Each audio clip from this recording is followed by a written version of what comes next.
Miakabohitra ny Valala rakotrezina Andiambalala tanteraka Antananarivo androany.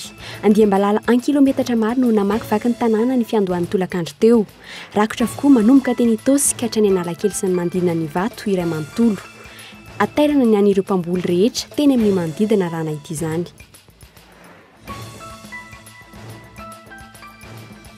Fialana anatin'ny lisitra be ny toro ireo mpiasa mpitarika ny fihetsiketsehany ny Italie Générale Air Madagascar. Nampiantsoana teny amin'ny fitsarana ireo mpiasa misa 10 androany ariva raha ny vaovao azo teny toerana nanamafy izy ireo fa tsy ampihemitra ny fihetsiketsehana fametrahana ireo mpitandro ny filaminana teny Ivato.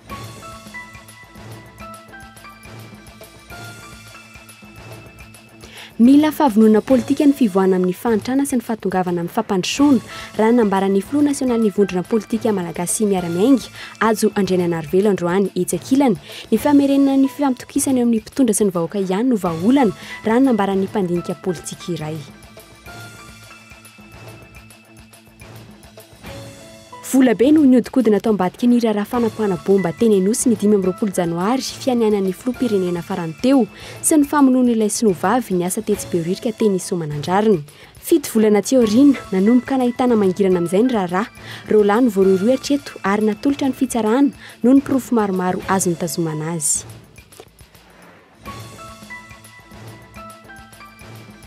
Farany anivelany tohito ny vakany fifampiresana ara-diplomatika eo amin'ny Rosia sy Ukraine. Ny maraina teo no nilaza ny filohan'ny tafika mpanohana ny Rosia ao Donetsk fa mahatratra 3 arivo hatramin'ny 4 arivo ireo tafika Rosiana manohana azy amin'ny fifehezana ny faritra atsinanana Ukraine etsakilany mangataka fanampiana amin'ny miaramila ny firenena mikambany Kiev. Ny andindinin'izay avy hatrany.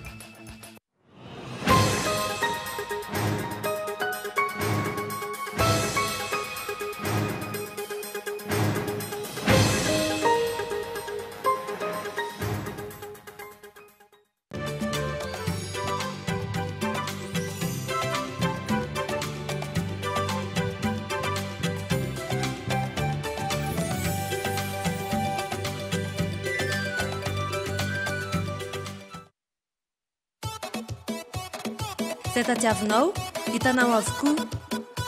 Premier choix, première qualité, TV LED,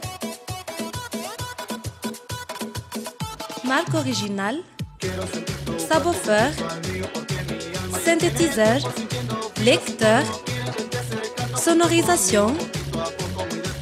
Hitanao any magasin Baolay. Baolay ny tsara trano.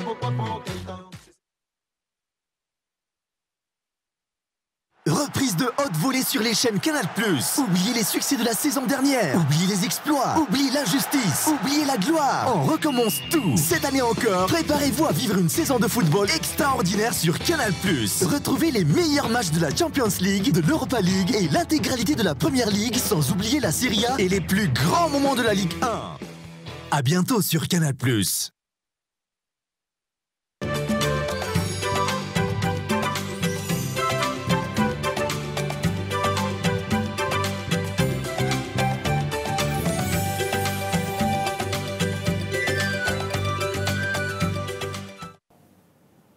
Mbola ampifaliana trano tombo klasy tombo vavy no iarabananao any tokantrano any manaraka an'izao fampalalam-baovao izao iarana tsiny no ny fahatarana ary manasanao anaraka izany hatramin'ny farany.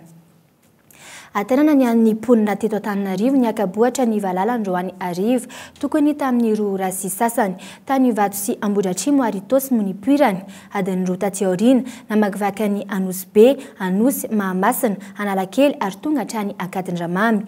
Mainty ny Valala ny lanitra Antananarivo androany tolakandro. Voafeny fiparitahan'ireo Andiambalala raha ny vaovao ofisialy voaray. Velarantany maherin'ny 10 alina sy 2 hektara no nandrarahana fanafody nandritry ny ady natao tamin'ny Valala. Ny zava-misy anefa na dia mbola tao anatin'ny fanatanterahana ihany azy. Intelo izao tao anatin'ny 10 volana no nanontanina hiditra eto Analamanga ireo Andiambalala ireo. Tamin'ny volana Aprily lasa teo nahatratra 12 kilometatra.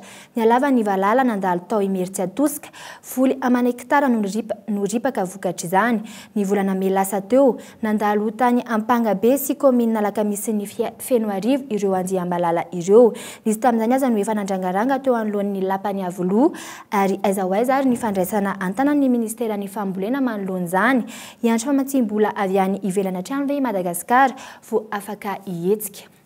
Mbola eo amin'izay resaka valala izay hatrany matahotra mafy ny mety ho fahasimban'ny voly ireo tantsaha amin'ny manodidina an'Antananarivo.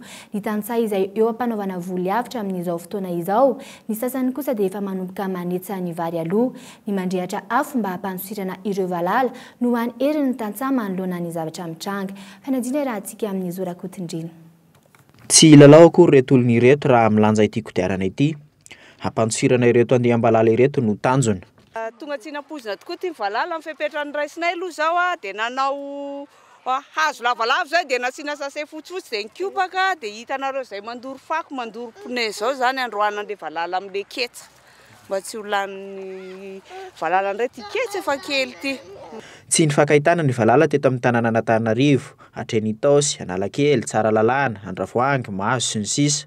Fa isan'ireo rakotra ihany koa ny tety amin'ny faritry Ivato, Ambohibao sy ny manodidina Anateroka. Teo ny nandrehatra afo hampantsirana ny valala. Ireo ankizy sy ny tanora kosa serina tamin'ny fisamborana ireo valala. Vao manomboka manao voly avitra ny ankabeazan'ny mpamboly amin'ny toerana ambonimbony, atahoran'ireo tantsaha ny fiavian'ny valala. Tena atahorana zany ny fambolena satria ny andro maina, ny rano tsy misy, dia izay ny tena atahorana ka raha tonga valala io hanimba fambolena dia tena aussi mba tsisy tsy azo antoka zany ny fotoam-pambolena amin'ity fa mety ela dia ela. Efa manomboka manetsa sy mampididrano avokoa ireo mpamboly amin'ny toerana ivaiva. Mety hisy fiantraikany amin'ny voly vary aloha ny fahatongavan'ireto valala ireto. Ny vary aloha aketsa amin'izao fotoana izao izay vinavinaina hiakatra alohan'ny fetin'ny krismasy.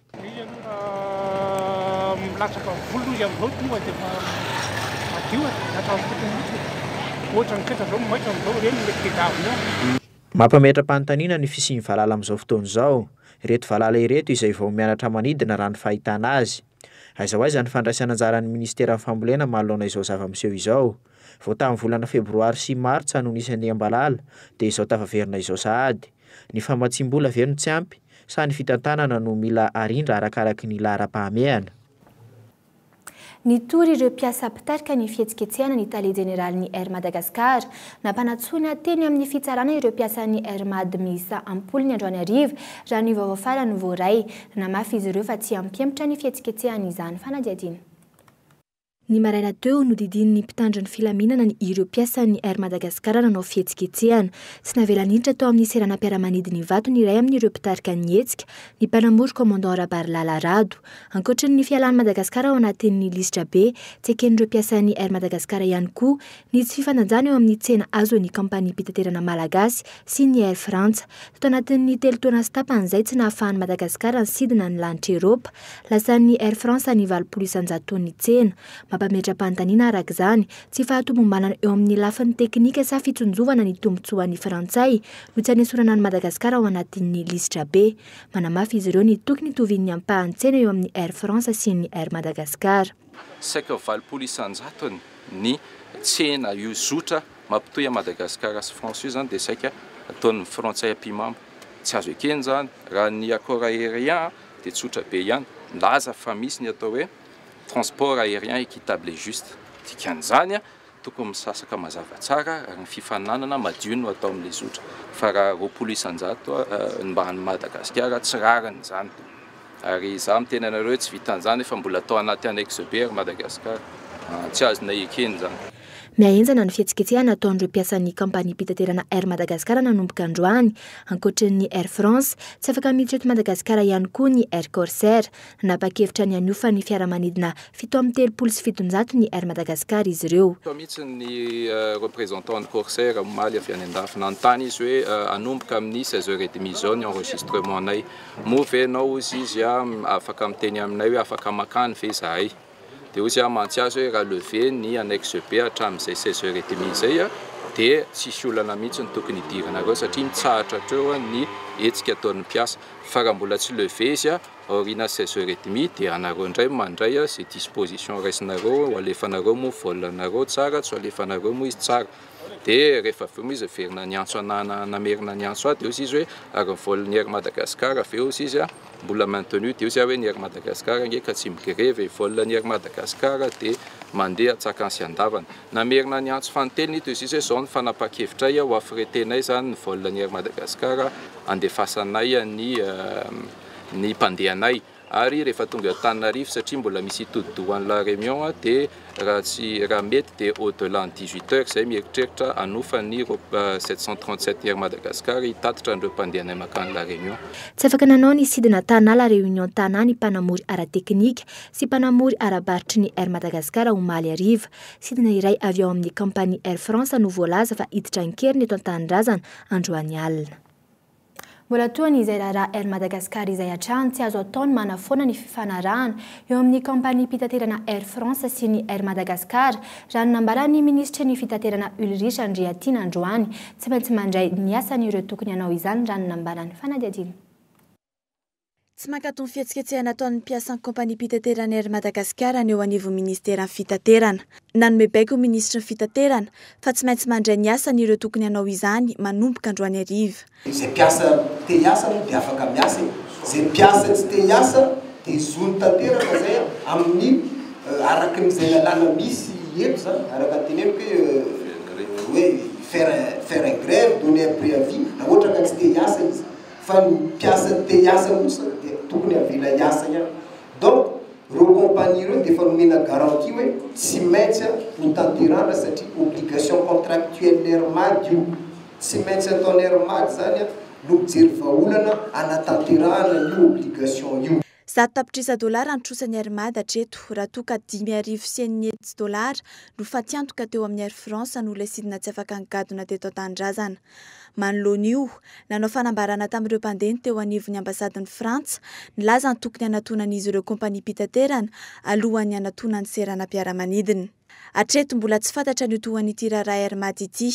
Mbola tsy fantatra ihany koa raha afaka hanao ny asany ihany ireo tokony hanao izany androany alina, fotoana izay mety hahatongavan'ny sidina iray avy eo amin'ny kompania Air France.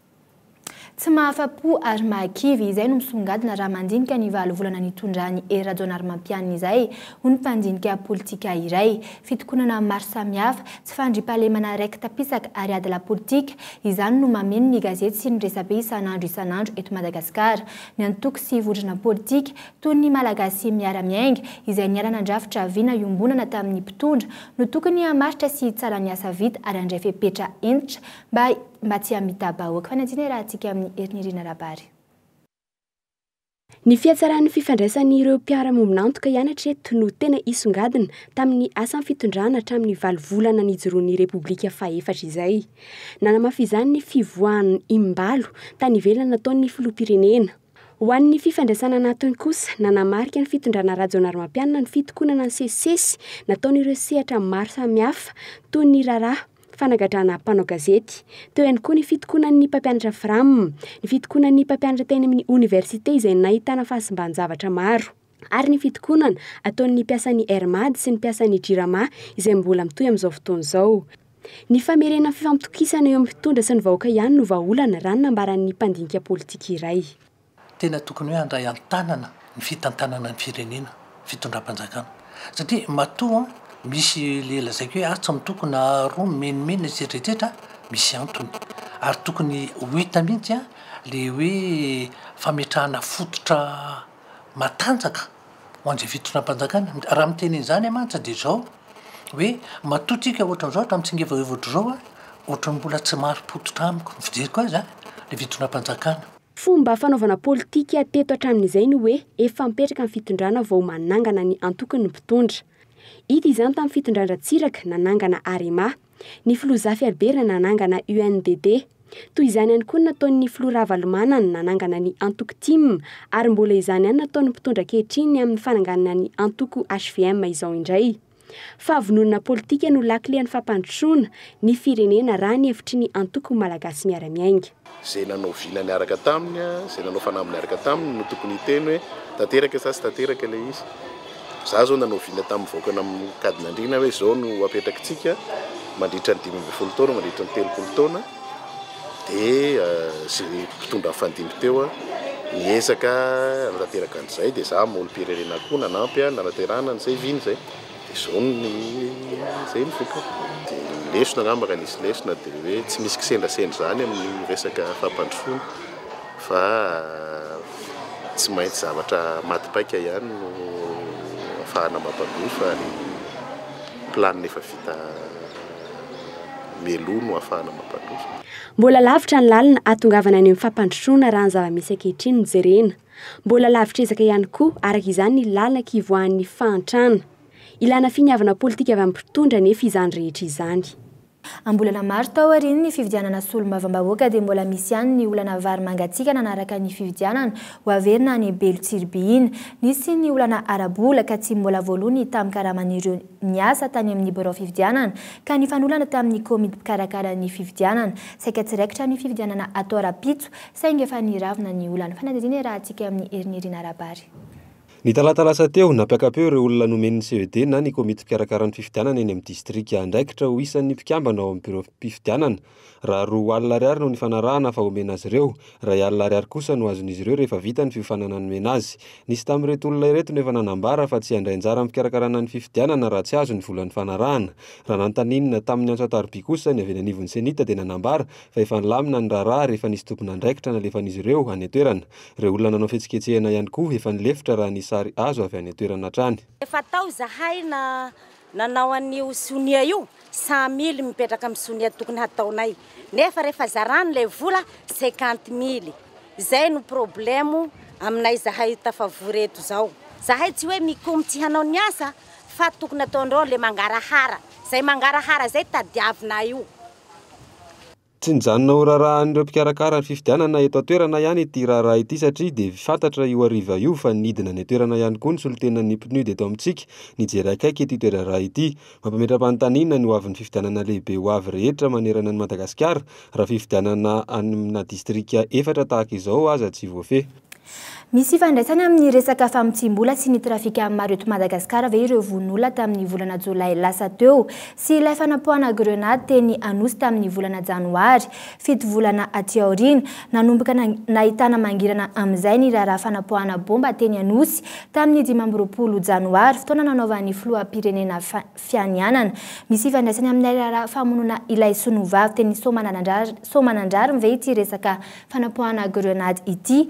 Voalaza fa vola be no vohodokona atao ambadika izao raharaha izao iza no tompon'antoka ary inona no antony. Fanadihadina. Isan'ireo olona ampolo nefa natao famotorana tamin'ilay raharaha famonoana ilay sonovavy teny Somanandrariny efa ho 2 volana lasa reto roalahy ireto.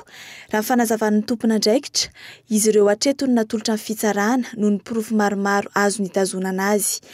Isan'ny vaovao nahafantarana fa isan'ny mpiray petsapetsa tamin'ilay raharaha fanapohana grenady namozana ny olona sy nandratrana sivily maro tetsy Anosy tamin'ny nanaovan'ny filoham-pirenena fianianana teny Mahamasina ny 15 volana Janoary lasa teo izy ireo. Resaka vola ihany koa zany a dia le olona fanolana amin'izareo na dia efa ny SMS hoe raha tsy nisy mpitandro filaminana entinareo dia tsy mipoka iny grenady iny. Satria ireo olona reo zany nieritreritra fa hihaja no mitondra mpitandro filaminana hisambotra azy. Ka mety eritreritra le olona zany tamin'io dia hoe hoentina hiarovan-tena noho nadefasany any le grenady iny. Olona tsy manatsiny ireny maty noho ny olana nisy teo amin'ny hihaja sy le olona anankiray io zany. Zay mbola azo eritreretina koa fa mbola resaka vola ihany koa io olana io. Satria tao anatin'le mesazy maromaro nisy fitakiana vola maromaro mihitsy. Resa-bola araka izany no isan'ny antony voalohany na fanapohana ilay grenady na ihany koa namonoana ilay sonovavy niasa tetsy Behoririka. Na dia tsy mbola nanambara tamin'ny fomba ofisialy ny momba ny fifandraisan'ireo raharaha ireo aza mpitandro filaminana.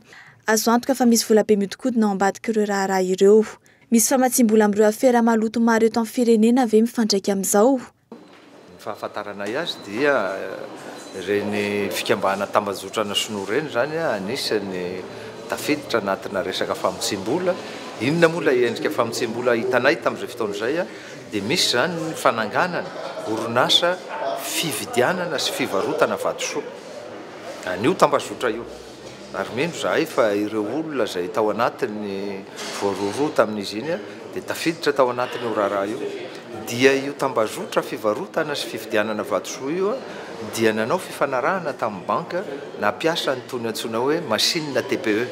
Zany hoe ilay fanaovana fandoavana ny zavatra vidiana amin'ny alalan'ny karatra any amin'ny banky na atsointsika hoe carte visa.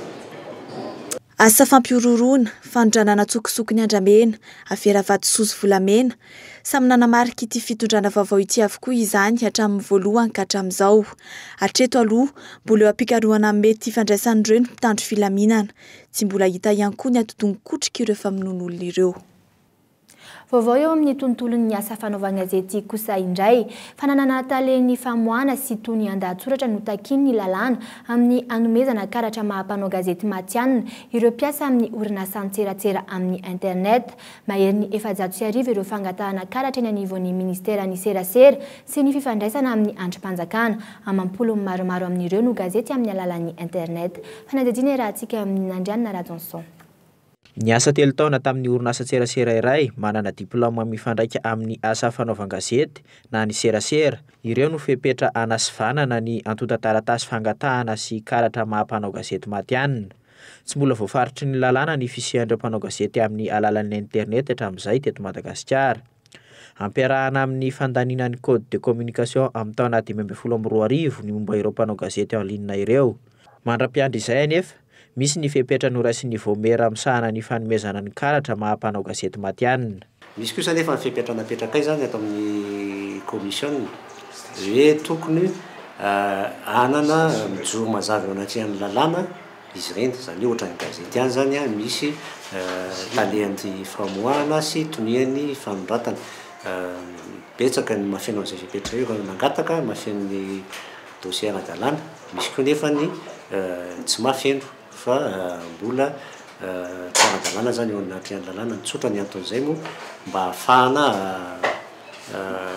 ahafahan'ny fanjakana zany na ny izy olona manana olana amin'ireny presandiny ireny manao izay tokony ho ataony zany raha misy ny zavatra tsy miendrika voakan'ireny sity isan-karazany ireny. Afaka miasa ihany anefa ireo tsy mahafeno fepetra. Tsy mbola mitovy lanja amin'ny karatry ny mpisolo vava na ny karatry ny mpitsabo hatreto ny karatra mahampanao gazety matianina. Raha ny tokony ho izy, afaka manaisotra avy hatrany ny karatry ny olavitra ny mpanao gazety, vata amin'ny vao tsy manara-dalàna ny tompon'ny karatra.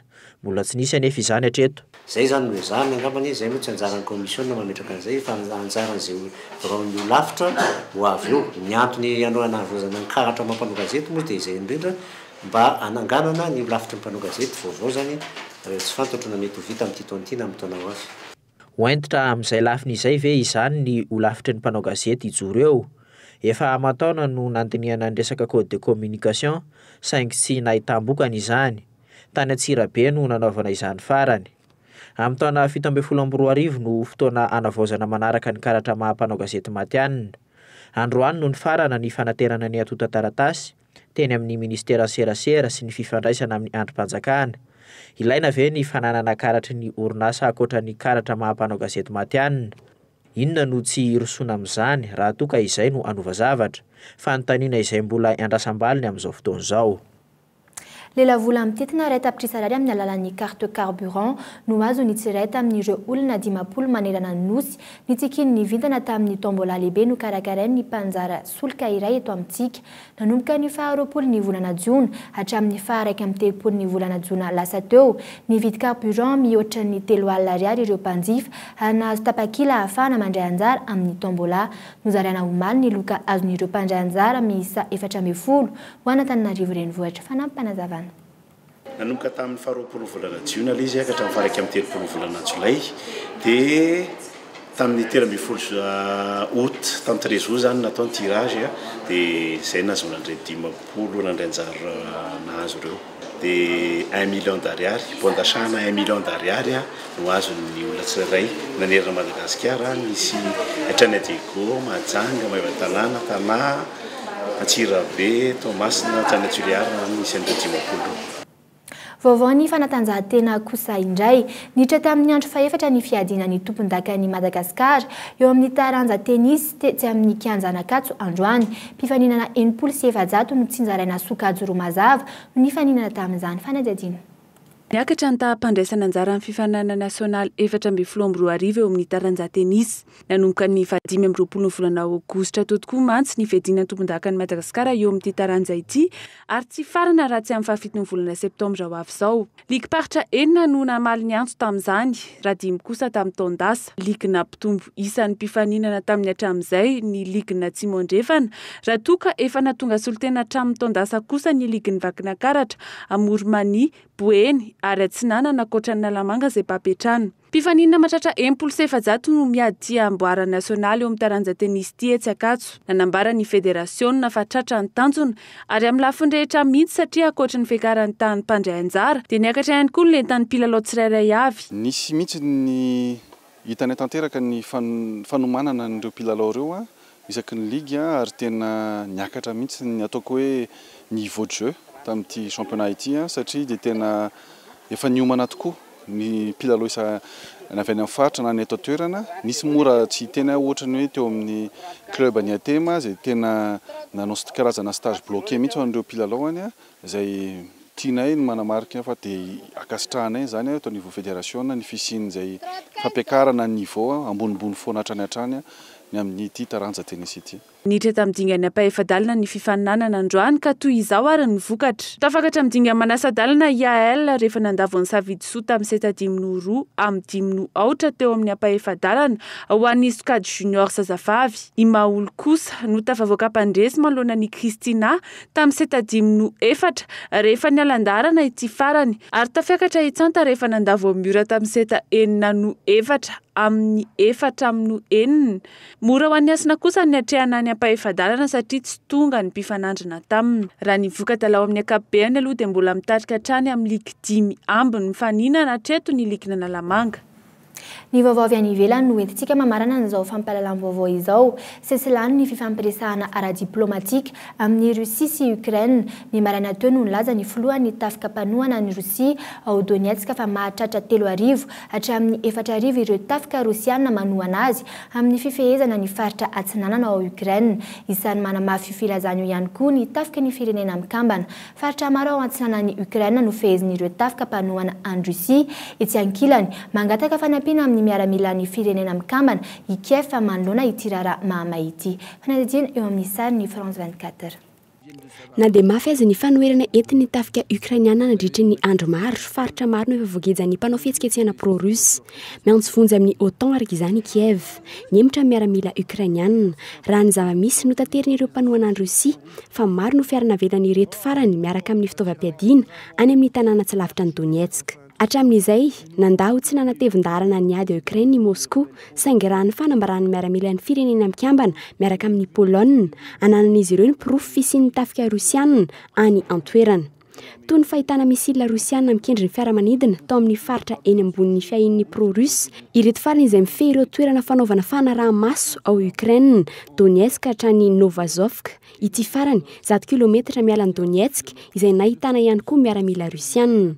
Manoloana izany kivy ireo sivily izay mahita fa tao miraviravitana ireo tompona ndraiky mpanjakana amin'ny tsy famoretana ataon'ireo mpanohana any Russia ity. Tsy ampy izy ireo ny fitaovana eopelatana ny tafika Ukrainiana anoherana izany. Etsy ankilany ny gouvernemanta miantso fanampiana amin'ny OTAN.